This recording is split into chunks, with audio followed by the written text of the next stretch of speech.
नमस्कार मित्रों, उम्मीद करता हूँ आप सब बिल्कुल ठीक होंगे और आज की खास क्लास को देखने के लिए आप सभी बिल्कुल तैयार होंगे। जो भी छात्र क्लास में आए हैं आप सभी जानते हैं तथास्तु सीरीज की क्लास है जो बेहद खास है। मैं आपको यह चर्चा कर देना चाहूंगा कि यह जो क्लास है यह YouTube पर वर्तमान में लाइव है, साथ ही साथ एप्लीकेशन पर भी लाइव है। लेकिन जब इसकी रिकॉर्डिंग कंप्लीट हो जाएगी, जब क्लास पूरी तरीके से स्ट्रीम हो जाएगी, तो उसके पश्चात यह आपको केवल एप्लीकेशन पर देखने को मिलेगी। ये क्लास YouTube पर से ये पुनः मतलब स्वतः गायब हो जाएगी। अगर हम चर्चा करते हैं कि लेक्चर नंबर 13 है, आज की क्लास के अंदर हमारे कुछ टॉपिक्स रहने वाले हैं जिनको हम कहते हैं powers of president, vice president, prime minister, council of minister. ये कुछ अच्छे खासे टॉपिक है। पहला है पावर ऑफ प्रेसिडेंट, आज की क्लास का टॉपिक है। दूसरा है वाइस प्रेसिडेंट और तीसरा टॉपिक हमें देखने को मिलता है पीएम और इसकी काउंसिल। कोशिश करेंगे कि इन सभी टॉपिक को यहाँ पर कवर कर पाएं और 13वें नंबर के लेक्चर को बहुत अच्छे प्रकार से रख पाएं। आज सैटरडे है, उसके बावजूद भी यह क्लास लाइव है। अब बहुत सारे ऐसे भी छात्र होंगे जिनको समस्या होगी कि सर आज तो क्लास नहीं है, इस तरीके की समस्याएं हो सकती हैं, परंतु मैंने इस क्लास को स्टार्ट कर ही दिया। ये सैटरडे था और जो काम आज होना था वह काम मेरा नहीं हो पाया। और वह काम दरअसल क्या था कि मैं आप लोगों के लिए एक नए चैनल पे काम कर रहा था। नए चैनल का मतलब क्या हुआ कि मैं आप लोगों के लिए नए प्रकार के कंटेंट पे काम कर रहा था। वह कंटेंट अभी बन नहीं पाया, एक नया डेवलपमेंट है, अंडर डेवलपमेंट वो है, बन जाएगा, बनते ही आपको बता दूंगा। परंतु इस क्लास को स्टार्ट कर रहा हूं। आप लोगों से विनम्र निवेदन है, आ चुके सभी छात्र एक बार क्लास को लाइक कर देंगे ताकि हम चीजों को एक अलग स्तर पर आगे लेके जा पाएं। ठीक है, स्टार्ट करते हैं।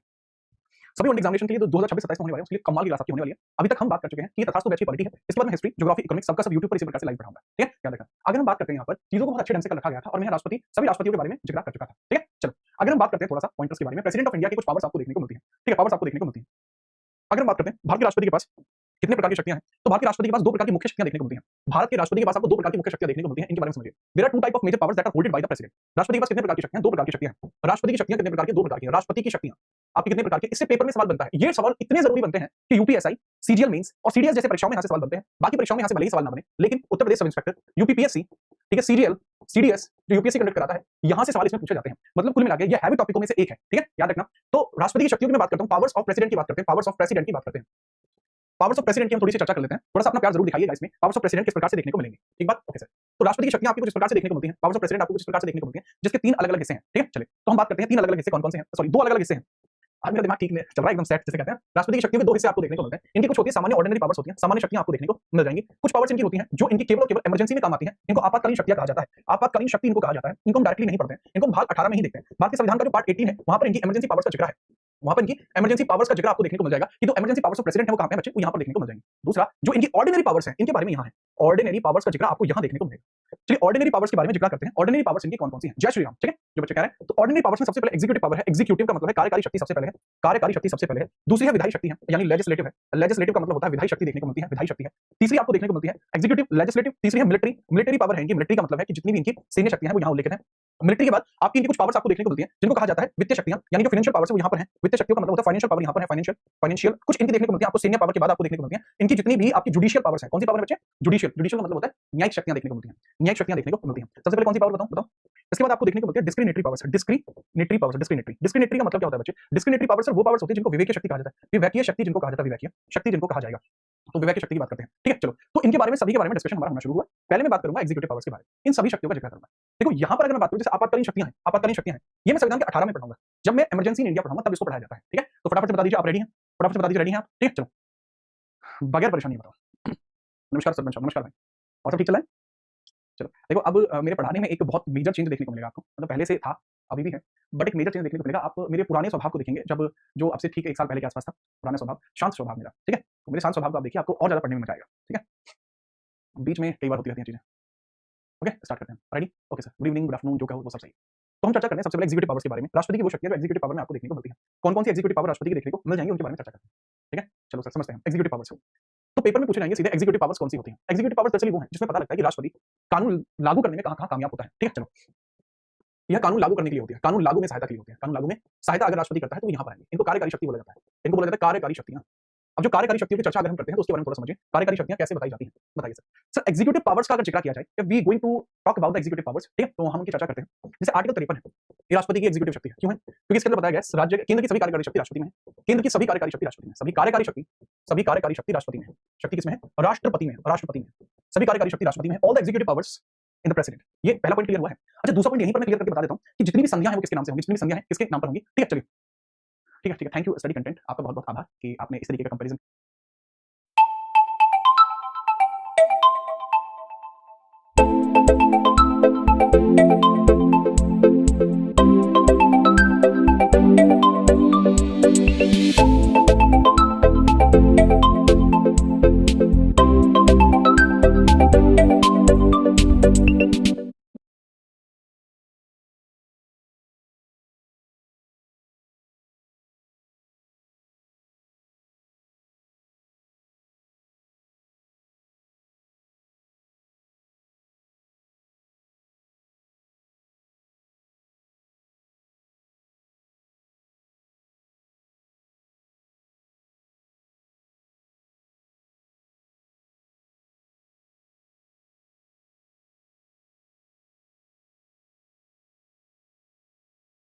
तरीके का कंपैरिजन करके बाकियों को बता दिया। ठीक है, आपका मैं ये एहसान पता नहीं भूल कैसे पाऊंगा, आजीवन भूल पाऊंगा, नहीं भूल पाऊंगा, मुश्किल है मेरे लिए स्टडी कंटेंट। उम्मीद करता हूं कि आप अपने माता पिता के सपने पूरे कर पाओ, जिन्होंने आपको लेकर देखे कि आप एक दिन सेलेक्ट होंगे। इस वाहियात हरकत के साथ तो आप नहीं हो पाएंगे, स्टिल मेरा आशीर्वाद आपके साथ है कि आप जल्दी ही सफल हो पाएं और अपने माता पिता के सपनों को सच कर पाएं। तथास्तु। बात करते हैं केंद्र की सभी कार्यकारी शक्ति राष्ट्रपति में। All the executive powers vested in president, all the executive powers vested in president, vested in president, right, कि जितनी भी एग्जीक्यूटिव पावर्स हैं वो किसमें वेस्टेड है, सो प्रेसिडेंट में आपको वेस्टेड देखने को मिल जाएंगे। ठीक बात है, ओके सर। पंकज बहुत ध्यान से मुझे बताइए कि अगर सभी वेस्टेड है राष्ट्रपति में तो यह प्रकार एक प्रकार से कार्यकारी शक्ति। दूसरा है कि जितनी भी संधि होंगी सभी संधियां राष्ट्रपति के नाम से होंगी, सभी संधियां राष्ट्रपति के नाम से होंगी, राष्ट्रपति के नाम से होंगी, के नाम से होंगी, सभी शक्तियां राष्ट्रपति के नाम से होंगी। All the treaties will be in the name of the president, all the treaties will be in the name of the president, सभी शक्तियां राष्ट्रपति के नाम से होंगी। ठीक है, सही है कि नहीं? okay. इसके अलावा जितनी भी मेजर अपॉइंटमेंट है, इसके अलावा देखिए आर्टिकल 74 ये बताता है, आर्टिकल 74 इसी प्रकार का है। इसमें बताया जाता है सभी कार्यकारी कार्य, सभी कार्यकारी कार्य राष्ट्रपति, सभी कार्यकारी कार्य, सभी कार्यकारी कार्य राष्ट्रपति, राष्ट्रपति, जितने भी कार्यकारी कार्य हैं वो राष्ट्रपति कराएगा। किसके नाम से कराएगा वो हम बात करते हैं। तो सभी कार्यकारी कार्य राष्ट्रपति कराएगा, राष्ट्रपति एक विशेष नाम से कराएगा। All the executive works president कराएगा, और किस नाम से कराएगा वो आप देखिए।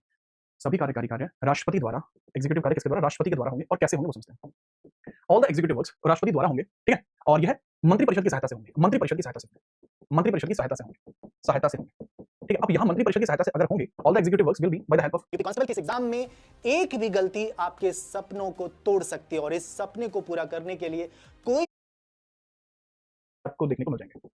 अब अगर मैं यहीं पर बात करूं कि काउंसिल ऑफ मिनिस्टर्स की सर आप चर्चा कर रहे हो, ठीक है, चलो याद रखना देखने को मिलेंगे कि जो काउंसिल ऑफ मिनिस्टर्स हैं इनका जो मुखिया होगा वो कौन आपको देखने को मिल जाएगा, इनका जो मुखिया होगा वो कौन देखने को मिलेगा, वो प्राइम मिनिस्टर देखने को मिल जाएगा। और जितनी भी मेजर अपॉइंटमेंट्स हैं ये भी एग्जीक्यूटिव पावर में ही आएंगे। जैसे एग्जांपल के लिए आर्टिकल 75 ये बताता है इसके बारे में, आर्टिकल 75 बताता है किसके बारे में, कि सर मंत्री परिषद की नियुक्ति, मंत्री परिषद नियुक्ति, जो मंत्री परिषद है इसकी नियुक्ति, और पीएम की नियुक्ति, और पीएम की नियुक्ति ये किसके द्वारा होगी, सर दोनों की जो नियुक्ति होगी वह राष्ट्रपति द्वारा ही होगी, राष्ट्रपति द्वारा ही होगी। हाँ, जो पीएम होगा वो जीते हुए दल का अध्यक्ष होगा, और जो मंत्री परिषद होगा वो इसकी नियुक्ति के लिए पीएम की सलाह पर इनकी नियुक्ति होती है। पीएम सलाह इसमें रहती है हमेशा। पीएम सलाह किसको देता है, प्रेसिडेंट को पीएम सलाह दी जाती है, तब वह नियुक्ति की जाती है।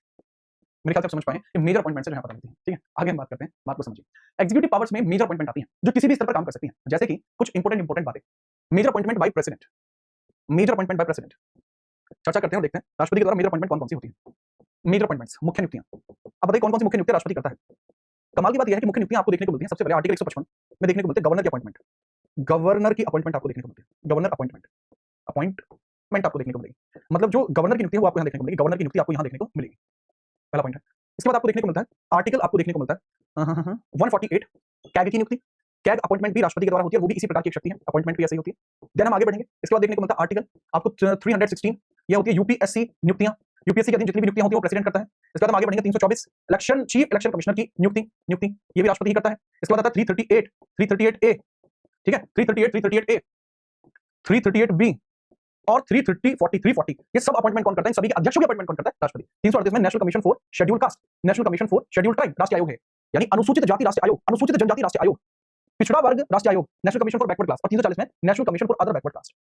ये सब की सब अपॉइंटमेंट प्रेसिडेंट करता है, और ये सारी बातें हमें पता लगती हैं कि सर ये है एग्जीक्यूटिव पावर्स। ये एग्जीक्यूटिव पावर के बारे में पता होना चाहिए, यू नो दिस। चाहे तो आप इसका स्क्रीनशॉट भी ले सकते हैं, चाहे तो आप इनको डायरेक्टली भी समझ सकते हैं। ठीक है, मेरे ख्याल से आप चीजें समझ तो पाए होंगे, ऐसा तो होगा नहीं अपना समझ में, हम समझाएं समझ ना आए ये तो कोई बात नहीं है। ठीक है, चलो कुछ बच्चे हैं सर, देखो एक मतलब मेरी समझ से बाहर हैं बच्चे। मैं इनको सब कुछ बता चुका हूं कि अगर आप तथास्तु बैच लेते हैं तो स्टैटिक जीके आपको मिलेगा। बाबू अगर आपको पुरानी साल का चाहिए, लास्ट आपको स्टैटिक चाहिए मेरा, तो मैं अभी अपलोड करा दूंगा। अगर आपको अच्छा और नया कंटेंट चाहिए तो सब रखा सब कुछ। ओके, तो थोड़ा सा इनके बारे में याद रखना, ये सब अपॉइंटमेंट वगैरह राष्ट्रपति की इसी प्रकार की शक्ति। अब अगर मैं इसको थोड़ा सा आपको समझाने की कोशिश करता हूं कि भैया थोड़ा सा इसके बारे में आगे समझते हैं, तो वो आपको कुछ और समझना होगा, वो हमें यहां से समझाना पड़ता है। कैसे समझेंगे, इनकी विधायी शक्तियों के माध्यम से, राष्ट्रपति की विधायी शक्ति। अब जिस बच्चे को पता है वो बता दो बाबू कौन कौन सी ऐसे आर्टिकल्स हैं जिनकी विधायी शक्तियां हैं। ठीक है बच्चे, विधायी शक्तियां कौन कौन सी है राष्ट्रपति की, विधायी शक्ति बताओ फटाफट से। विधायी शक्ति की हम चर्चा कर लेते हैं, यानी जो लेजिस्लेटिव पावर ऑफ प्रेसिडेंट है उनकी बात करते हैं। लेजिस्लेटिव पावर, देखो लेजिस्लेटिव पावर का कांसेप्ट बहुत तगड़ा है, जो रूल मेकिंग में पावर यूज में आ जाए। ठीक है, जो रूल मेकिंग में पावर यूज में आ जाए। ठीक है, चलो आगे हम बात करते हैं। ठीक है, चर्चा का विषय है, आप समझिए। देखो एक बात मैं आपसे कहना चाहूंगा कि मेजरली लोगों के साथ आपको देखने को मिलता है कि कोई ना कोई गॉडफादर्स रहे हैं जिन्होंने उनको बनाया है। ठीक है, मेरा कोई गॉडफादर नहीं है भाई। ठीक है, मैं जहां पे खड़ा हूं तो मैं अपने उससे खड़ा हूं। I do not have a godfather, persons have a godfather, I do not have that. तो जेलसी तो आप कह नहीं सकते कि मुझे है। ध्यान दीजिए, थोड़ा पढ़ने पे भी ध्यान दो। ठीक है, चलो चर्चा करते हैं, थोड़ी सी बातों को समझते हैं। जैसे आपको देखने को मिलता है आर्टिकल 79 है जो संसद की संरचना की बात करता है। यह आपकी बात करता है संसदीय संरचना, संसदीय संरचना की बात करता है, संसदीय संरचना की बात करता है। इसको हम थोड़ा समझते हैं, पार्लियामेंट्री स्ट्रक्चर की बात की जाती है। यह पार्लियामेंट्री स्ट्रक्चर, पार्लियामेंट्री स्ट्रक्चर की बात करता है। अब ये जो पार्लियामेंट्री स्ट्रक्चर आपको देखने को मिलता है, इसी में हमें पता लगता है बेसिकली कि यहाँ राष्ट्रपति का होना बहुत नेसेसरी है। जब मैं आर्टिकल 79 को आर्टिकल 79 की जगह पर समझाऊंगा तो इस आर्टिकल को खूब ब्रॉड में समझाऊंगा कि इस आर्टिकल का ओरिजिन कैसे है। बट अभी क्योंकि मैं इसको नहीं समझा रहा, मैं यहाँ राष्ट्रपति का पर्सपेक्टिव बता रहा हूँ, तो वो आपको ऐसे देखने को मिलेगा कि इसमें पार्लियामेंट के स्ट्रक्चर में देखने को मिलता है दो तो सदन है हमारे, दो तो हाउसेज हैं, एक है राज्यसभा एक है लोकसभा। बट ये प्रेसिडेंट का होना बहुत अनिवार्य है, प्रेसिडेंट यानी राष्ट्रपति का होना बहुत अनिवार्य है। यदि राष्ट्रपति नहीं होगा तो माहौल खराब हो जाएगा। ठीक है, चलो नेक्स्ट अगले पॉइंटर की हम चर्चा करते हैं। आर्टिकल हमें पता लगता है 85, आर्टिकल 85 हमें पता लगता है। अच्छा, यहाँ आर्टिकल 80 का सेकंड जो पोर्शन है वो भी आ गया। राज्यसभा में 12 सदस्यों की नियुक्ति, राज्यसभा में 12 सदस्यों का मनोनयन, 12 सदस्य मनोनयन, ठीक है, नॉमिनेशन, जो नॉमिनेट करते हैं 12 मेंबर्स को राज्यसभा में, वो भी एक लेजिस्लेटिव पावर है। नेक्स्ट हम बात करते हैं आर्टिकल 86, आर्टिकल 85 ये भी आएगा, आर्टिकल 86 भी आएगा, आर्टिकल 87 भी आएगा, आर्टिकल 108 भी आएगा एंड आर्टिकल 123 भी आएगा। मैं दोबारा बताना चाहूंगा कि ये आर्टिकल्स को मैं एलैबोरेट नहीं कर रहा हूं, ये आर्टिकल्स आगे आएंगे तब पढ़ाए जाएंगे। यहां केवल ये बताया जा रहा है कि ये राष्ट्रपति की विधायी शक्ति है, these are power of the president. शुरू करते हैं यहाँ पे पॉइंटर्स की, जैसे आर्टिकल 85 आपको देखने को मिलेगा, 86 है, 87 है, 108 और 123, इन सभी के बारे में हम चर्चा करते हैं। ठीक बात, ओके सर, बताइए। आर्टिकल 85 एक ऐसा टॉपिक आपको देखने को मिलेगा जिसमें हमें पता लगता है प्रेसिडेंट के बारे में। प्रेसिडेंट यहाँ पर चर्चा करता है किसकी? सर पहला तो है इसमें संसद के सत्रों का उल्लेख है, संसदीय सत्र का उल्लेख है, संसदीय सत्र आपको देखने को मिलते हैं, यानी पार्लियामेंट्री सेशंस है यहाँ पर। It has the parliamentary sessions, parliamentary sessions, parliamentary sessions आपको देखने को मिल जाएंगे, पार्लियामेंट्री सेशंस आपको देखने को मिलेंगे। अब ये पार्लियामेंट्री सेशंस के बारे में हम बात करते हैं। ये कौन कौन से हैं सर? ये आपका बजट सेशन है, सबसे पहले है, ये फरवरी से स्टार्ट होकर मई तक जाएगा।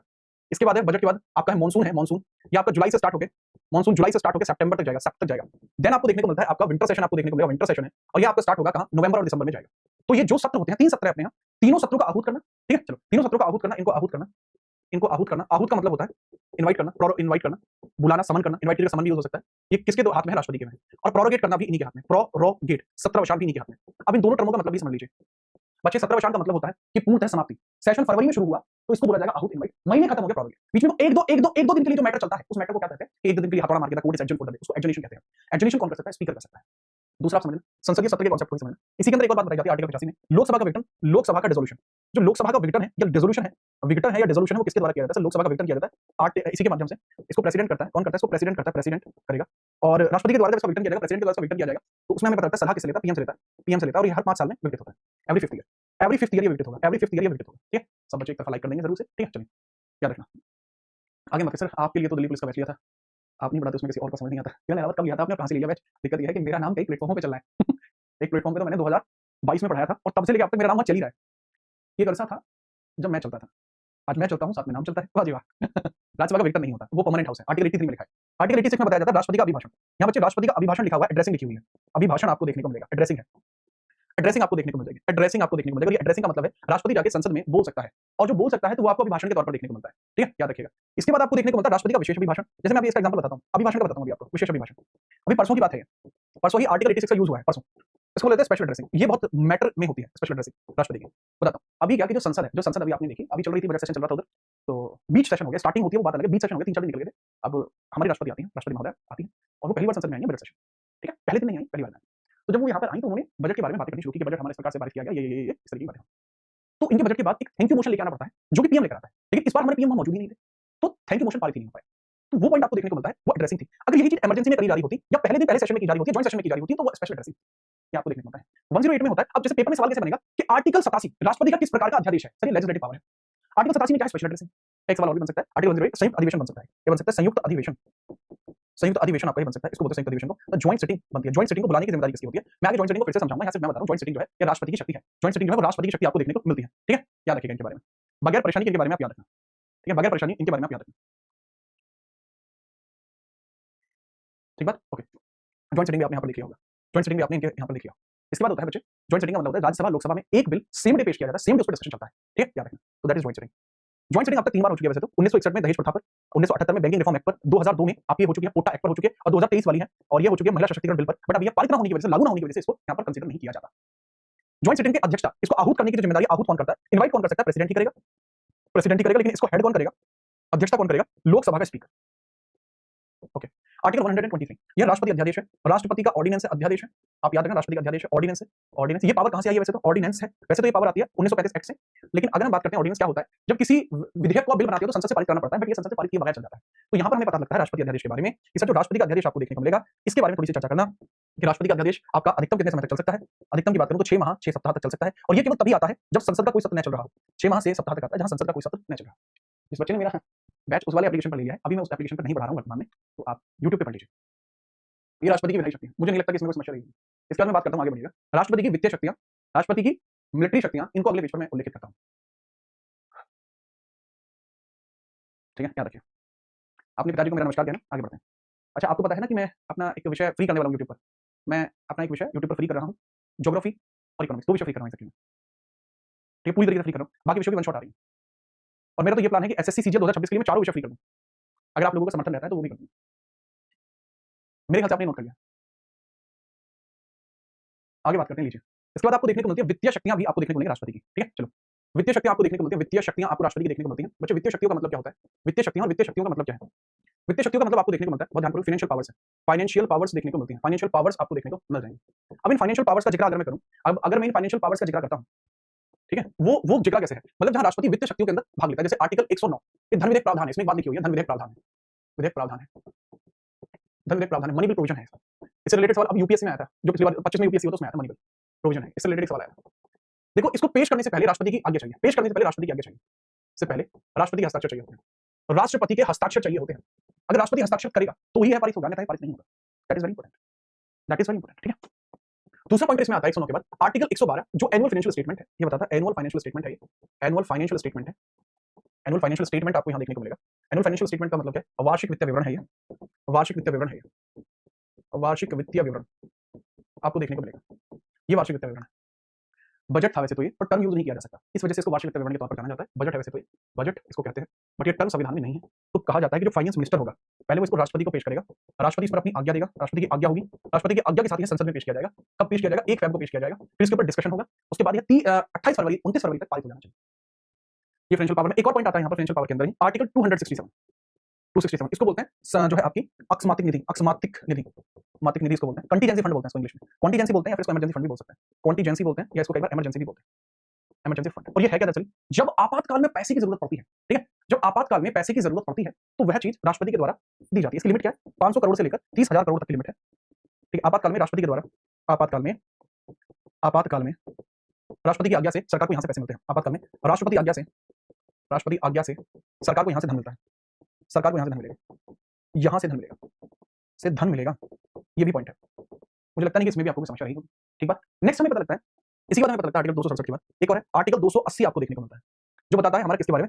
यह बताता है वित्त आयोग के बारे में। तो वित्त आयोग का गठन कौन करता है? फाइनेंशियल कमीशन का गठन कौन करता है? वो हमारा प्रेसिडेंट है। इसका फॉर्मेशन कौन करता है? इसके अंदर अध्यक्ष कितने होते हैं? सदस्य। वित्त आयोग में सदस्य कितने होते हैं? सब सदस्य होते हैं आपके 5, 4 प्लस 1 का स्ट्रक्चर है, गठन करता है हमारा प्रेसिडेंट। ये बात यहीं पर लिखी हुई है। एक और कमाल की बात यहां समझना, फाइनेंशियल कमीशन इस बार कौन सा चल रहा है, और जो फाइनेंशियल कमीशन होता है इसके बारे में आप मुझे बताएंगे कि सर इसका वर्तमान अध्यक्ष कौन है फाइनेंशियल कमीशन, और इसका काम क्या होता है? जो बताएगा मैं मानूंगा अच्छा बच्चा। एक बच्चा सत्याग्रह, कंसोलिडेटेड फंड और कॉन्टीजेंसी फंड में डिफरेंट क्या है? कंसोलिडेटेड फंड पर संसद का अधिकार है, सरकार को पैसे चाहिए, संसद से विधेयक पारित करे, और कंसोलिडेटेड फंड यानी संचित निधि आर्टिकल 266 से पैसे निकाल पाए, बट यह है 267 है, एक कॉन्टीजेंसी फंड है, यहां से पैसे निकालने के लिए राष्ट्रपति की आज्ञा चाहिए। बेटा ये फाइनेंशियल पावर है। यहां बात करते हैं सैन्य शक्तियों के बारे में। सैन्य शक्ति आपको यहां देखने को मिलती है, जिनको हम बोलते हैं मिलिट्री पावर, जिनको मिलिट्री पावर बोलते हैं, मिलिट्री पावर जिसको बोला जाता है, मिलिट्री पावर जिसको बोला जाता है। अब मिलिट्री पावर के बारे में अगर मैं चर्चा करूं तो उसके बारे में थोड़ा सा बताइए, what do you meant by military power, ठीक है? क्या देखें बाबू, मेरी बुक अभी मार्केट में मौजूद इसलिए नहीं है कि वह मेरे पुराने संस्थान में छापी थी और इस कारण से वो मौजूद नहीं है। पुराने वाले संस्थान के साथ अभी मैं कंटिन्यू नहीं कर रहा हूं, जिस कारण से वह मार्केट में नहीं है। हालांकि मैंने उनको पूरी परमिशन दी हुई है कि मुझे इसमें से कोई प्रॉफिट नहीं चाहिए, आप इस किताब को पब्लिश कर दीजिए, पर उन्होंने ही उसको पब्लिश नहीं किया है, तो मैं इसमें कुछ नहीं कर सकता। मैं नहीं पता, आप जरूर लेकर आ जाऊंगा। भारत चलता कैसे भाई जी था। अगर मैं बात बताऊं, वित्त आयोग का काम होता है टैक्सों को केंद्र में राज्य के मध्य बांटना, और अभी 2026 से 31 तक के लिए 16वें नंबर का वित्त आयोग चल रहा है, 16 फाइनेंस कमीशन चल रहा है, जिसका नाम है, जिसके अध्यक्ष हैं आपके अरविंद पनगड़िया। अरविंद पनगड़िया इसके हेड है, पनगड़िया इसके हेड है।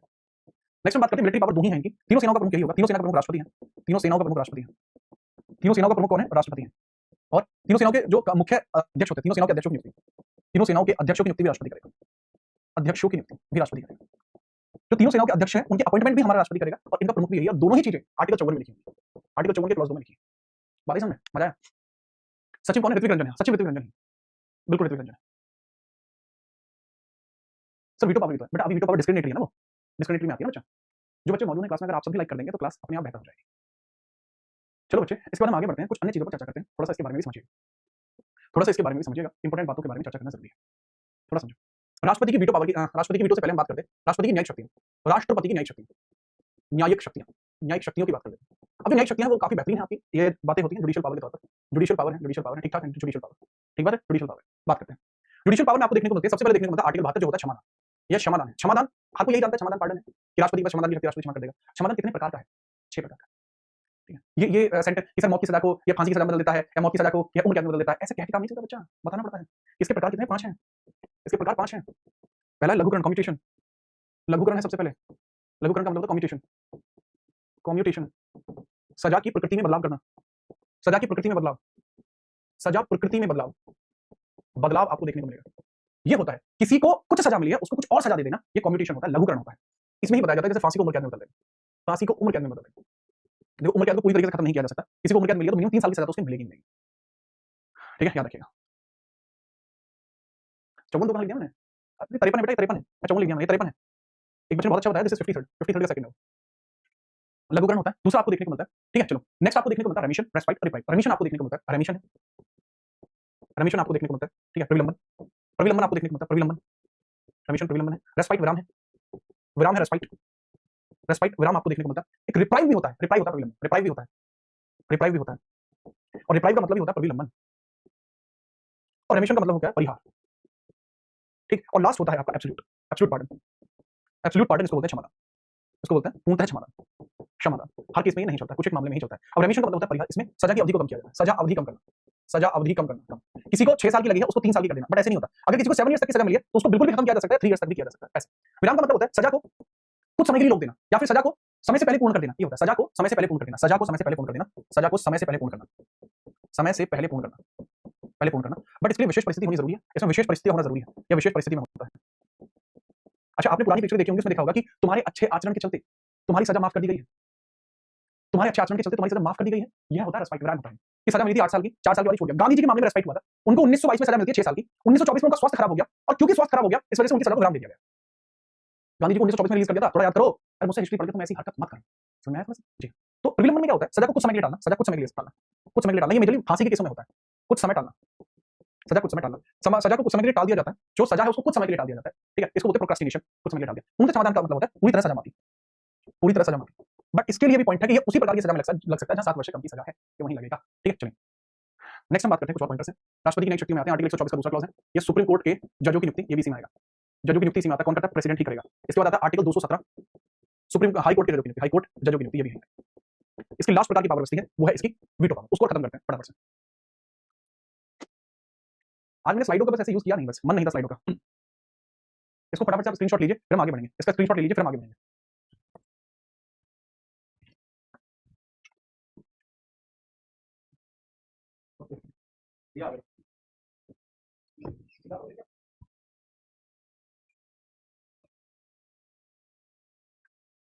ठीक है, आगे बात करें।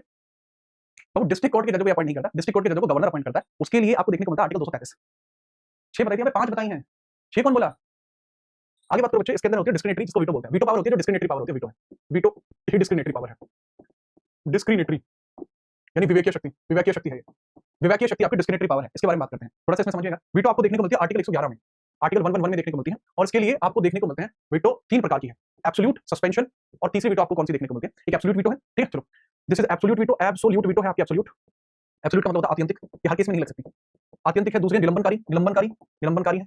और एक वीटो आपको देखने को मिलती है पॉकेट वीटो, पॉकेट वीटो जिसको जेबी बोलते हैं, जेबी वीटो भी जिसको बोला जाता है, जेबी वीटो भी जिसको बोला जाता है। बात करते हैं एब्सोल्यूट का मतलब क्या होता है। एब्सोल्यूट का मतलब होता है यह बहुत रेयर केसेस में आ सकती है, बट बहुत हैवी होती है, ठीक है। चलो बहुत हैवी वीटो आपको देखने को मिलती है, बहुत रेयर केसेस में देखने को मिलेगी, बताता हूं।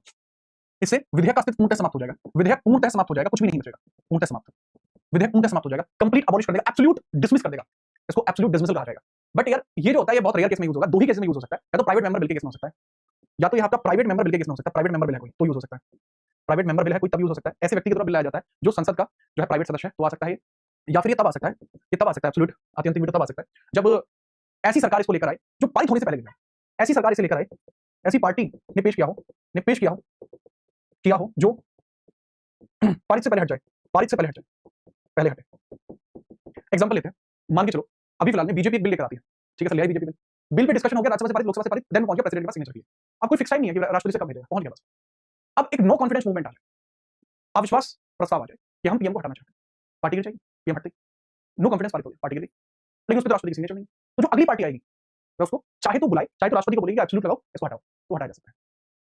निलंबनकारी का मतलब होता है सस्पेंशन वीटो, सस्पेंशन वीटो होता है, ये राष्ट्रपति पुनर्विचार कराता है, इसके माध्यम से राष्ट्रपति पुनर्विचार कराएगा, राष्ट्रपति पुनर्विचार कराएगा, पुनः विचार कराएगा, विचार कराएगा, राष्ट्रपति पुनर्विचार कराएगा, इसी के बारे में राष्ट्रपति पुनर्विचार कराता है, रिकंसिडरेशन के लिए भेजता है, और रिकंसीडर कराता है, रिकंसीडर कराएगा, रिकंसीडर कराएगा, याद रखिए राष्ट्रपति क्या करेगा, रिकंसीडर कराएगा राष्ट्रपति। देखो बच्चों, लेकिन इसमें एक शर्त है, इसमें एक शर्त है, अगर यदि संसद से पुनः वापस लगे, यदि है पुनः राष्ट्रपति के पास जाए बगैर चेंज, राष्ट्रपति के पास जाए विदाउट चेंज, तो क्या होगा, विदाउट चेंज जाए राष्ट्रपति के पास तो क्या होगा, फिर ये बाइंडिंग हो जाएगा, बाध्यकारी हो जाएगा, तो ये बाध्यकारी राष्ट्रपति को ये पारित करना पड़ेगा, फिर राष्ट्रपति के लिए बाध्यकारी बाइंडिंग है, फिर राष्ट्रपति की मजबूरी है उसको पारित करना पड़ेगा। जेबी वीटो, इसको बोलते हैं कोल्ड बैग वीटो, इसको बोलते हैं कोल्ड बैग वीटो, इसको कोल्ड बैग वीटो बोला जाता है। अब ये कोल्ड बैग वीटो का क्या मतलब, मतलब इसका यूजेज ये होता है कि जिसके ऊपर राष्ट्रपति ना अपनी आज्ञा दे, ना ही हाँ कहे ना ही ना करे, राष्ट्रपति ना पारित करे ना बनाई, ना पारित करे ना बनाई, ना बनाई। इसका एक बार यूज किया जा चुका है, वंस यूज हो चुका है, वंस यूज आपका ये हो चुका है 1986 डाकघर अधिनियम, 1986 में यूज हो चुका है, जिसको बोला जाता है डाकघर अधिनियम पर यूज हुआ है। ज्ञानी जेल सिंह ने इसको यूज किया था, ज्ञानी जेल सिंह, ज्ञानी जेल सिंह ने यूज किया था, ज्ञानी जेल सिंह ने इसको यूज किया था। इंपॉर्टेंट बात है, देखो बच्चे इसको नोट करो और इसका स्क्रीनशॉट चाहो तो ले सकते हो। यहाँ आपका प्रेसिडेंट कंप्लीट होता है। अब हम वीपी की बात करेंगे, वाइस प्रेसिडेंट की बात करेंगे। 2 मिनट लगेंगे वाइस प्रेसिडेंट में। वाइस प्रेसिडेंट काफी छोटा टॉपिक, काफी छोटा टॉपिक है वाइस प्रेसिडेंट।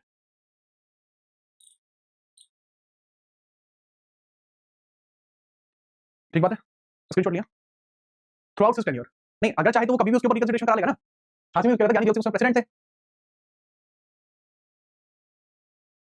ठीक है, नोट कर लिया, शाबाश। आगे हम अगले पॉइंट की और चर्चा करते हैं जो आपको देखने को मिलता है हमारे वाइस प्रेसिडेंट के बारे में। वाइस प्रेसिडेंट के बारे में हमें देखने को मिलता है। ठीक है, चलो जी, वाइस प्रेसिडेंट के बारे में हम एक बार देखते हैं। वाइस प्रेसिडेंट अगर दिखता है तो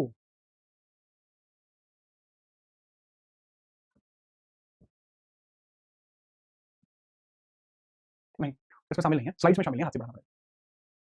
राइट, यहां पर हमें देखने को मिलेगा, मतलब स्लाइड्स में जितनी चीज बता रहा हूं शामिल सब है, बट आपको समझ नहीं पाएंगे आप उसको, है ना। स्लाइड में तो सब है लेकिन उसका ऑर्डर खराब है, वो आपको समझ नहीं आएगा। यहां बात करते हैं वाइस प्रेसिडेंट के बारे में, काफी आसान है। वाइस प्रेसिडेंट, वाइस प्रेसिडेंट के बारे में बात कर रहे हैं, उपराष्ट्रपति के बारे में बात कर रहे हैं 63 से 71। हाँ, बस एक बात इसमें पूछना चाहूंगा कि कल का लेक्चर किस किसने लिया था, फिर मैं उस हिसाब से इसको बताऊंगा। अरे भाई ये पेड क्लास है, ये पेड क्लास है, ये सिर्फ लाइव यूट्यूब पे रहती है। मुझे ये बताओ, ठीक है, कि बच्चा जो कल की क्लास है वो किस किसने देखी है, किसने नहीं देखी है। जिसने नहीं देखी वो बता दो नहीं देखी, मैं उसी हिसाब से समझाऊंगा, क्योंकि फिर इसमें कल का रेफरेंस आएगा सारा। किस किसने नहीं देखी वाले बता दो। ये क्लास 11:30 बजे से चलती है रोज, मतलब मेजरली बच्चों ने देख रखी है जो अपने रेगुलर वाले बच्चे हैं। जो नहीं लिए हैं बच्चा, आपकी थोड़ी सी इसमें गलती मानूंगा, क्योंकि 11:30 बजे चलती है, पेड क्लास है, स्टिल मैंने फ्री कर रखी है। मैं कोशिश करता हूँ कि आपको भी समझ में आए, नए बच्चों को भी समझ में आए, थोड़ा रेगुलर रहा कीजिए। यहाँ हंसी ठिठोली के लिए चैनल नहीं बनाया गया था और ना ही आज हंसी ठिठोली के लिए। बात करते हैं यहाँ में वाइस प्रेसिडेंट के बारे में कुछ फैक्टर्स पता लगते हैं, जैसे आर्टिकल 63, ये बहुत शॉर्ट में रहेगा। आर्टिकल 63 में बताएगा उपराष्ट्रपति के पद का होना, उपराष्ट्रपति का पद होना, उपराष्ट्रपति का पद होना देखने को मिलता है। उपराष्ट्रपति का पद होना, there shall be post of VP, there shall be post of VP, there shall be post of VP, there shall be post of vice president. अब जो वाइस प्रेसिडेंट की पोस्ट के बारे में चर्चा की गई, इस बारे में आपको पहला पॉइंट पता लगता है कि सर यह अमेरिका का प्रावधान है, इसको हमने अमेरिका से लिया है। This is taken from USA, America से इसको लिया गया है, ये प्रावधान वहां का है। दूसरा होता है सेकंड हाईएस्ट पोस्ट है, दूसरा हमें पता लगता है सेकंड हाईएस्ट पोस्ट है, हाईएस्ट पोस्ट है, तो इसी वजह से इसको हम क्या बोलेंगे, सेकंड सिटीजन भी यही है, सेकंड सिटीजन भी यही है। इस पद का कोई अपना काम नहीं है, ठीक है, चलिए, इस पद का कोई अपना काम नहीं है, this post do not have its own specific job, ये केवल किसी ना किसी के स्थान पर ही काम करता है।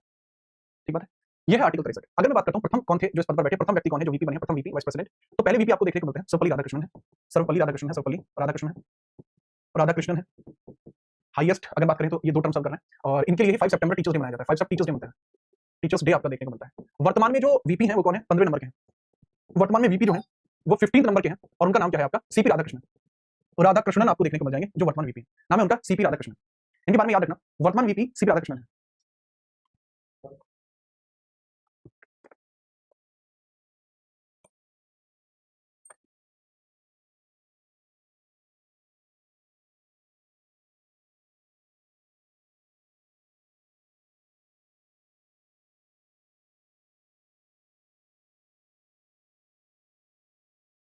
फटाफट से नोट करो भाई।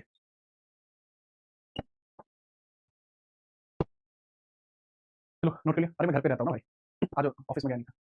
ठीक है, थोड़ा सा समझिए। सीपी राधाकृष्णन महाराष्ट्र के राज्यपाल रह चुके हैं। दिस इज फॉर्मर फॉर्मर राज्यपाल ऑफ एमएच महाराष्ट्र, महाराष्ट्र के फॉर्मर राज्यपाल ही रह चुके हैं। ठीक है, याद रखना थोड़ा सा।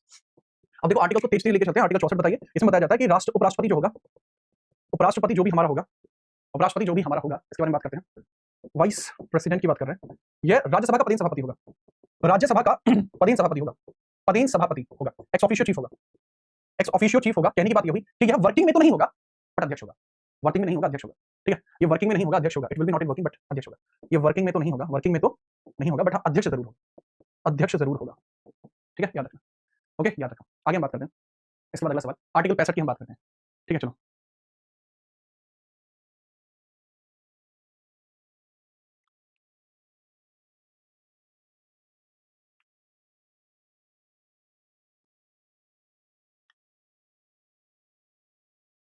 ठीक है,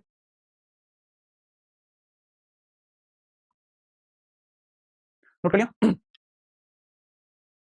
इनको तो सैलरी मिलती है, तो बच्चा बात कर रहा है सैलरी को लेकर। ठीक है, चलो सैलरी को लेकर अगर हम बात करते हैं, सैलरी को लेकर चर्चा की जाती है। सैलरी कितनी है, इनको 4 मिलती है, 4। और इनको इतनी सैलरी जो मिलती है, वो 4 जो सैलरी इनको मिलती है, इनके बारे में याद रखना। इनको ये एज ए जो है आपके राज्यसभा सभापति एक्स ऑफिशियो चीफ के तौर पर ही मिलती है। आगे हम बात करते हैं, अगला सवाल देखेंगे आर्टिकल 65। आर्टिकल 65 बहुत बढ़िया, आर्टिकल 65 बहुत बढ़िया है। इसमें क्या होता है, राष्ट्रपति की अनुपस्थिति अगर हो जाए, राष्ट्रपति की अनुपस्थिति में काम यही करेंगे, राष्ट्रपति की अनुपस्थिति में अनुपस्थिति में, राष्ट्रपति की अनुपस्थिति में उपराष्ट्रपति कार्यभार संभालेंगे। उपराष्ट्रपति द्वारा कार्य, उपराष्ट्रपति द्वारा कार्य की चर्चा की जाती है, इसको भी समझना। तो राष्ट्रपति की जो अनुपस्थिति रहेगी, absence of president filled by VP, इसको कौन फिल करेगा? ये वाइस प्रेसिडेंट के द्वारा फिल किया जाता है, राइट जी। इसके बाद है आर्टिकल 65 के बाद आर्टिकल 66, ये उपराष्ट्रपति के बारे में ही चर्चा करता है, उपराष्ट्रपति के बारे में ही चर्चा करेगा। तो उपराष्ट्रपति यानी वाइस प्रेसिडेंट को लेकर है कि भाई वाइस प्रेसिडेंट के चुनाव प्रावधान क्या है, चुनाव प्रावधान, इलेक्टोरल प्रोसेस क्या है, पहला बताया जाता है इनका मंडल क्या है, उससे भी पहले इनकी प्रक्रिया, 66 के पहले में प्रक्रिया है, इस प्रक्रिया 66 के दूसरे में मंडल है, इलेक्टोरल उल्टा बता दिया मैंने, पहले मंडल है फिर प्रक्रिया है। पहले आपको बताया गया कि कौन कौन इनके चुनाव में भाग लेगा, निर्वाचन मंडल कौन है, इलेक्टोरल कॉलेज बोलते हैं इसको, और कॉलेज इनको बोला जाता है। और 66 के 2 में आपको देखने को मिलता है कि जो प्रक्रिया क्या है इनकी, प्रक्रिया इनकी क्या है, ठीक है, प्रोसेस इनका क्या है। देखो बच्चे, इसमें सभी सांसद भाग लेंगे, सबके सब सांसद भाग लेंगे।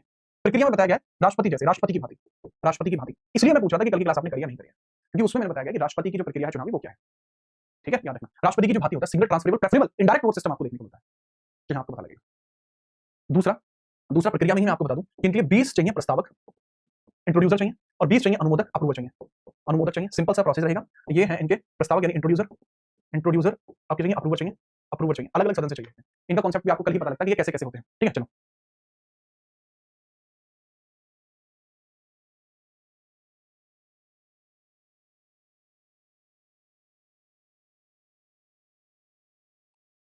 ठीक है, याद रखिए, मेरे ख्याल से आप समझ पाए होंगे। ठीक है, इन उपराष्ट्रपति का वेतन नहीं मिलता, सभापति का वेतन मिलता है। ये पॉइंटर्स आपको समझ होंगे, इंट्रोड्यूसर वाले, अप्रूवर वाले, ये पॉइंटर्स आपको समझ होंगे, ठीक बात है। ये पॉइंट अगर आपको समझ में आया है आर्टिकल 66 वाला, तो फिर मैं आगे बढ़ूं। साथ ही साथ 66 के 3 में है, 66 के 3 में देखने को मिलता है इनकी योग्यताएं कि कौन कौन इस पद पर बैठ सकता है, योग्यताएं क्या क्या हो सकती हैं। पहला है 35 वर्ष की आयु, 35 आयु होनी चाहिए, 35 वर्ष की आयु होनी चाहिए, भारतीय होनी चाहिए, लाभ का पद ना हो, लाभ पद नहीं होना चाहिए। और इसके बाद होता है राज्यसभा सदस्य की क्षमता, राज्यसभा सदस्य की क्षमता होनी चाहिए। You must have potential to be the member of Rajya Sabha, ठीक। ये है आर्टिकल 66। अगर समझ में आया तो बता दीजिए। मैं एक बार पुनः आप लोगों से पूछना चाहूंगा कि यदि आप सभी तैयार हैं तो मुझे जरूर बता दीजिए। मैं पहले अपने कुछ विषयों को यूट्यूब पर आप सभी के लिए फ्री करने वाला हूं, जो एसएससी सीजीएल 2025 के लिए है, जो एसएससी के सभी एग्जामों में काम आएगा, बट फोकस हम सीजीएल को लेकर चलेंगे। एक क्लास होगी, इसके अंदर सभी चीजों को कवर किया जाएगा। कृपया करके मुझे बता दीजिए कितने बच्चे उसके लिए तैयार हैं। वो रिकॉर्डिंग क्लास आया करेगी सुबह 9 बजे, उसके बारे में बता दीजिए। जो बच्चे तैयार है, वी आर रेडी सर, आप जरूर बता दीजिए, ठीक है यार।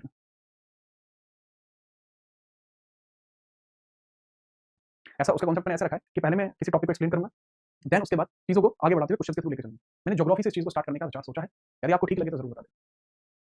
ज्योग्राफी से स्टार्ट करूंगा क्योंकि पॉलिटी मेरी ऑलरेडी बहुत लोग लंबे समय जानते हैं, वहाँ 3 किताब तो मेरी पॉलिटी की है, बट उसमें मैं आपका समर्थन चाहूंगा सिर्फ इतना कि आप लोग उसमें रेगुलर बने रहें।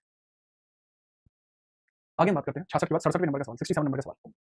आर्टिकल 67 है उपराष्ट्रपति के बारे में, उपराष्ट्रपति की पदमुक्ति। उपराष्ट्रपति पदमुक्ति आपको देखने को मिलेगी, उपराष्ट्रपति पदमुक्ति। इसका मतलब होता है पोस्ट रिमूवल प्रोसेस आपको देखने को मिलेगी। अब इसमें 67 के पहले में तो लिखा हुआ है रिजाइन अगर ये किसको देंगे तो देंगे, त्यागपत्र अगर ये देंगे तो किसको देंगे, ठीक है, याद रखिएगा। अगर ये रिजाइन करेंगे तो कैसे रिजाइन करेंगे। सो रिजाइन करने का तरीका इज वेरी वेरी सिंपल कि रिजाइन कैसे करेंगे। तो there is a specific process. Resign करने का तरीका क्या है वो समझो। तो रिजाइन करने का तरीका है कि ये त्यागपत्र देंगे प्रेसिडेंट को, ये त्यागपत्र किसको देंगे, त्यागपत्र देंगे प्रेसिडेंट को ये त्यागपत्र देंगे, ठीक बात है। किसको त्यागपत्र देंगे, प्रेसिडेंट को त्यागपत्र देंगे। 67 का सेकंड क्लॉज। अगर मैं बात बताऊं कि इनकी पदमुक्ति प्रक्रिया क्या है, राज्यसभा में विधेयक पारित करके, करना पड़ता है, राज्यसभा में विधेयक पारित करके हटाया जा सकते हैं, पासिंग ए बिल, इनका रिमूव प्रोसेस क्या है, रिमूव कैसे कर सकते हैं, पासिंग ए बिल फ्रॉम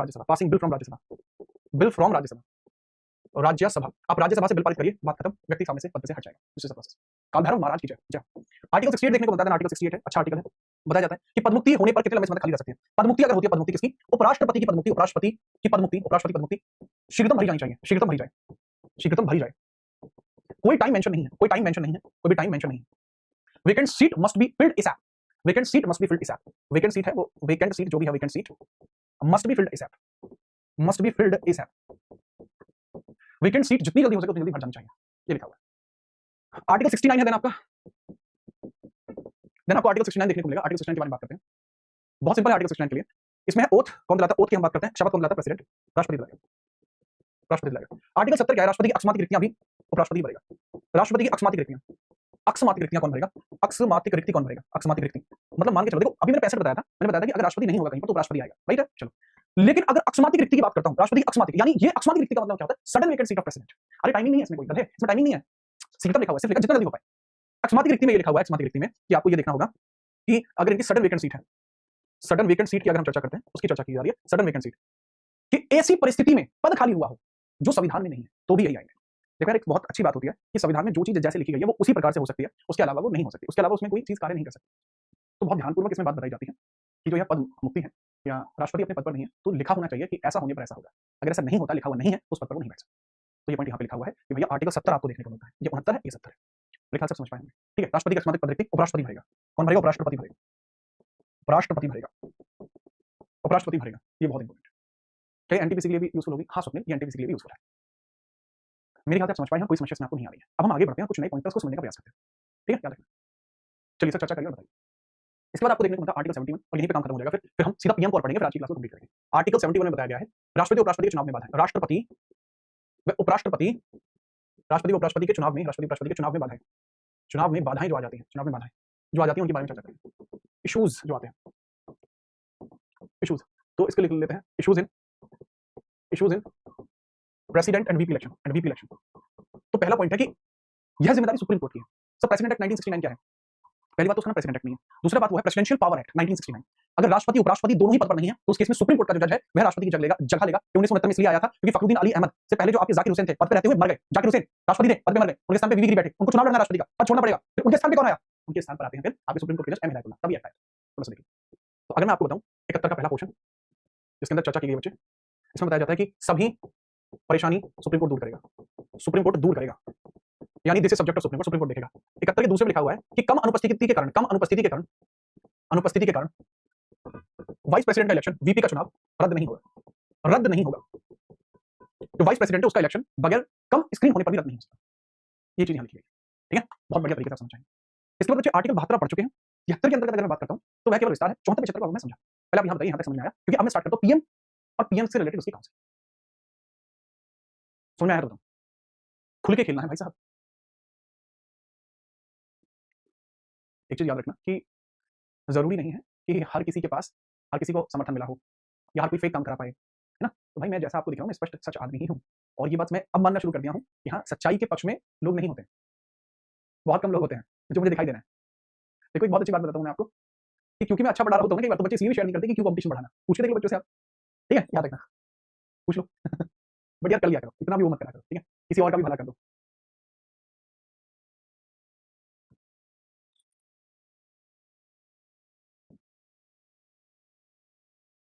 चलिए आगे हम बात करते हैं। देखा, राइट राइट राइट। भाई यार कर लिया करो, मेरे लिए कर लिया करो, बाकियों के लिए नहीं कर पा रहे होता है। चलो मैं बताता हूँ आपको, prime minister and council of minister, PM and council of minister की चर्चा करें, ऑफ मिनिस्टर की चर्चा करें। ठीक है, प्रधानमंत्री और काउंसिल ऑफ मिनिस्टर की चर्चा करते हैं, थोड़ा सा समझिए, बहुत ध्यानपूर्वक इसके बारे में चर्चा करते हैं। बताइए सर जी। यहाँ पर बताया जाता है प्रधानमंत्री व मंत्रिपरिषद की चर्चा करते हैं। प्रधानमंत्री व मंत्रिपरिषद, मंत्रिपरिषद, प्रधानमंत्री व मंत्रिपरिषद की चर्चा कर लेते हैं। ठीक है, चलो अब यहीं पर मैं बात करता हूँ, इसमें आर्टिकल देखने को मिलते हैं आपको 74, 75, 77 और 78। ये मेजर आर्टिकल्स हैं, मेजर आर्टिकल्स आपको देखने को मिलेंगे, मेजर आर्टिकल्स आपको देखने को मिलेंगे। अब जो 73 आर्टिकल फिर वो कहाँ रह जाएगा? 72 तो सर आपने बता दिया, कितना आर्टिकल कहाँ रह जाएगा? 73 आर्टिकल कहाँ रह जाएगा? आर्टिकल 73 में बताया गया केंद्रीय कार्यकारी का विस्तार, केंद्रीय कार्यकारी विस्तार आपका लिखा हुआ है, केंद्रीय कार्यकारी विस्तार यही लिखा हुआ है झुका क्यों, और कुछ भी नहीं लिखा हुआ है। इसमें बताया हुआ है कि केंद्र की जो एग्जीक्यूटिव होगी वो इन लोगों के द्वारा ही चलाई। तो सबसे पहले आप समझना केंद्रीय कार्यकारी का विस्तार का मतलब होता है expansion of central executive, expansion of central executive, expansion of central executive, central executive. पहले मैं इसको शॉर्ट में बता देता हूं, ये आर्टिकल्स को पहले मैं शॉर्ट में बता दूंगा, देन मैं इसको लॉन्ग फॉर्म में बता दूंगा। ठीक है, चलिए ठीक है, चर्चा करते हैं। पहले इसको शॉर्ट में बताता हूं, देन इसको लॉन्ग में बताता हूं। 74 में आपको बताया जाता है मंत्रिपरिषद, मंत्रिपरिषद राष्ट्रपति, मंत्रिपरिषद राष्ट्रपति की सलाह पर कार्यकारी कार्य करते हैं, सलाह पर सभी कार्यकारी कार्य करते हैं, सभी कार्यकारी कार्य करते हैं, कार्यकारी कार्य करेंगे, कार्य करेंगे। और इसी मंत्रिपरिषद का मुखिया कौन होगा? इसी का मुखिया आपका होगा सीएम, पीएम आपका मुखिया होगा। ये आर्टिकल 74 है। 75 में आपको बताया जाता है सिर्फ और सिर्फ अपॉइंटमेंट, अपॉइंटमेंट वो भी किसका? अपॉइंटमेंट आपका मंत्रिपरिषद का, पीएम का, मंत्रिपरिषद का और पीएम का। कौन करेगा? प्रेसिडेंट करेगा, प्रेसिडेंट करेगा। ठीक है, याद रखना। 77 में आपको क्या देखने को मिलता है? हमारे मंत्रिपरिषद के मध्य, मंत्रिपरिषद के मध्य, मंत्रिपरिषद के मध्य व्यापार का कार्य विभाजन, व्यापार का विभाजन प्लस कार्य विभाजन, कार्य विभाजन मतलब ये पोर्टफोलियो सिस्टम है। तो सिस्टम ऑफ पोर्टफोलियो आपका यहाँ डिस्क्राइब किया गया है। जो पोर्टफोलियो सिस्टम है ना बच्चे, वो आपका यहाँ पर विभाजित किया गया है। ठीक है, चलो याद रखना। ओके, नोट करो। और इसके बाद आता है 78, 78 में बताया जाता है पीएम की duties and responsibility, duties and responsibility, responsibility इसका मतलब होता है प्रधानमंत्री के कर्तव्य और शक्तियां। इसका स्क्रीनशॉट लो, फिर हम आगे बढ़ते हैं, फटाफट करिए, नोट करो फटाफट भैया।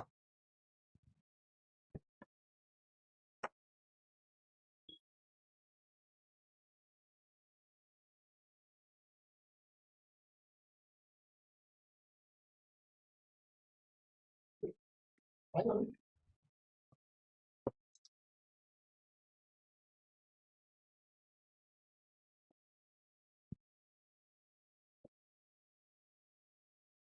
है, चलिए स्टार्ट करते हैं। आज आपके पूरे मजा ले रहे हो। ठीक है, 73 समझ नहीं है। 73 में सिर्फ बताया गया है कि जो हमारे कार्यकारिणी का विवरण है, जो हमारे कानून को लागू करने की प्रोसेस है, वो आपकी इसी भाग में बताई गई है। तो पहले मैं आर्टिकल, क्योंकि मैंने पूरा बता दिया है और इसी के बारे में मैं चर्चा करता हूं, उसको थोड़ा समझिएगा। सबसे पहले मैं बात करूंगा आर्टिकल 74 की। ठीक है, यहाँ पे काउंसिल ऑफ मिनिस्टर की चर्चा की गई है। किसकी चर्चा की गई बच्चे? काउंसिल ऑफ मिनिस्टर की चर्चा। अभी मैंने बता तो दिया, बट फिर भी प्रावधान क्या है? राष्ट्रपति की सहायता और सलाह के लिए, एड एंड एडवाइस के लिए एक मंत्री परिषद होगी। प्रमुख बात है, मंत्री परिषद का प्रमुख प्रधानमंत्री होता है। समझ में आई बात? ओके, ये स्लाइड्स जो है, ये हमारी फिलहाल में मोस्ट यूनिक थिंग है, जो भी वर्तमान में किसी के पास नहीं है। अब मंत्री परिषद के गठन की बात करता हूं। जो मंत्री परिषद होता है, यह आर्टिकल 74 में उल्लिखित है और बताया जाता है, ये शब्द नहीं है बढ़िया, यह शब्द केवल एक बार प्रयोग किया गया। ये जो शब्द है, एक बार प्रयोग हुआ है बस, और वो भी कहां पर? आर्टिकल 352। उसके अलावा ये शब्द कहीं पर भी नहीं है। लोकसभा के 15% से अधिक मंत्री नहीं हो सकते। मंत्री 3 प्रकार के होते हैं: कैबिनेट मंत्री, राज्य मंत्री और राज्य मंत्री स्वतंत्र प्रभार। इनको उप मंत्री भी कहा जाता है। ठीक है, याद रखना। दूसरी बात है, इनकी अधिकतम संख्या तो होगी, लेकिन मिनिमम इनकी संख्या क्या? मिनिमम ये 12 हो सकते हैं, 12 सदस्य हो सकते हैं। और ये बात कब तय की गई थी? 91वें संविधान संशोधन के द्वारा ये बात तय की गई थी। 91st संशोधन के द्वारा 2003 में बात तय की गई। 91st संशोधन द्वारा 91st संशोधन द्वारा 91st संशोधन द्वारा यह बात तय की गई थी। 91वें संविधान संशोधन 2002 में ये बात तय की गई थी। 2003 में, 3 में ये बात तय की गई थी। कैसा होगा? ठीक है, याद रखिएगा। ठीक है, चलो एक बचा गया क्षेत्र। कहां चला गया? क्षेत्र इनसे रिलेट नहीं करता, क्षेत्र अटॉर्नी जनरल से रिलेट करता है। उसको मैं अलग से बताऊंगा, अटॉर्नी जनरल। नेक्स्ट हम बात करते हैं आर्टिकल 74 के बारे में। थोड़ा सा और पॉइंट है। अच्छा, मैं आपसे बात करूं कि ये जो मंत्री परिषद है, ये राष्ट्रपति को एडवाइस देता है। क्या राष्ट्रपति इस एडवाइस को मानने के लिए बाध्य है? खुद बताओ। मतलब सोच के देखो कि जो मंत्री परिषद है, उसने कुछ कहा, क्या राष्ट्रपति उस चीज को मानने के लिए बाध्य है? Is it liable? नहीं। ऐसा क्यों नहीं है, मैं बता दूं।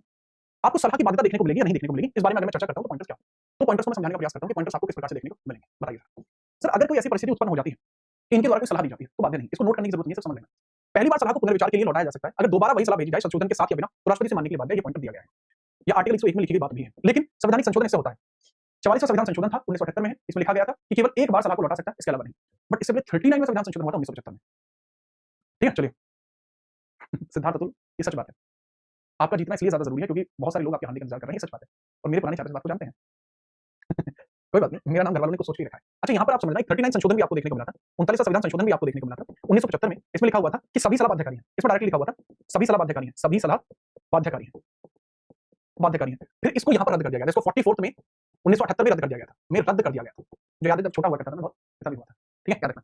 इसको थोड़ा सा याद रखना ये इस तरीके से। अच्छा, मंत्री परिषद द्वारा राष्ट्रपति को दी गई सलाह न्यायिक समीक्षा से बाहर है। कोर्ट ये नहीं पूछ सकता कि ये क्या सलाह दी थी। ये बहुत प्यारा पॉइंट है।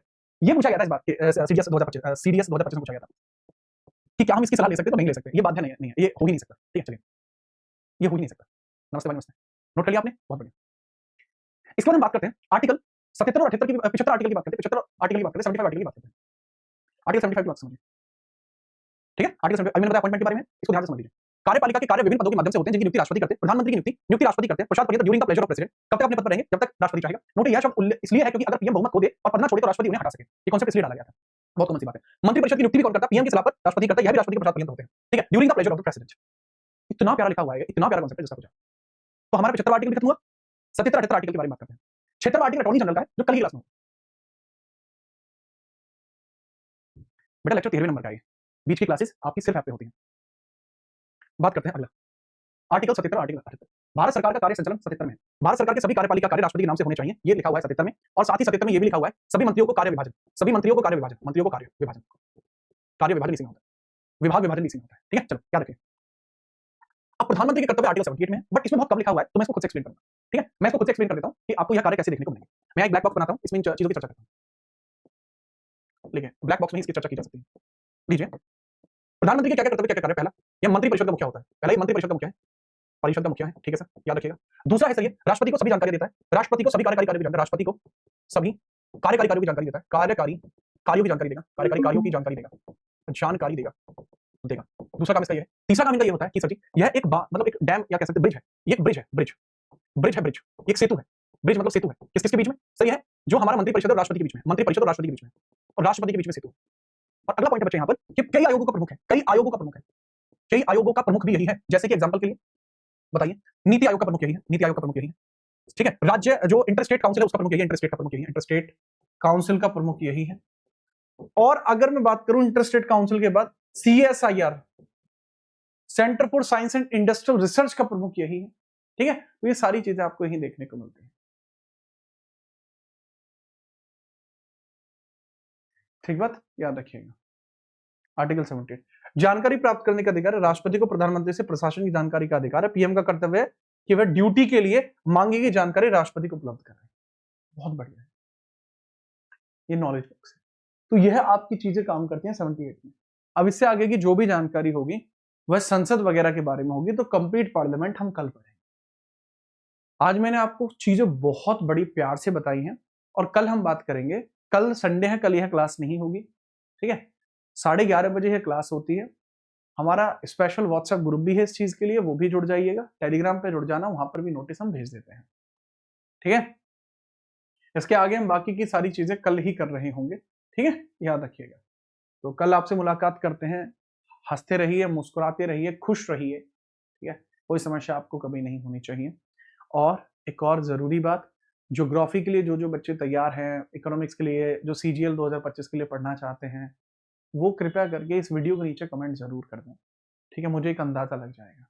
और दूसरा बात ये है बच्चे, आप लोगों के लिए अब जो सेशन, अगला सेशन होगा, ठीक है। अच्छा, यही चल रही है। और इसके ऊपर जो आपने लाइक किए हुए हैं वो काफी ज्यादा कम लाइक हैं, इससे तो ज्यादा ही होने चाहिए थे ऑब्वियसली। ये क्लास 2 बजे प्राइवेट हो जाएगी। ठीक है, अब जो हमारी लाइव सेशन होगा उसमें हम गवर्नर जनरल्स और वाइसरॉयज को पढ़ेंगे आज दोपहर 3 बजे। जो स्पेशल क्लास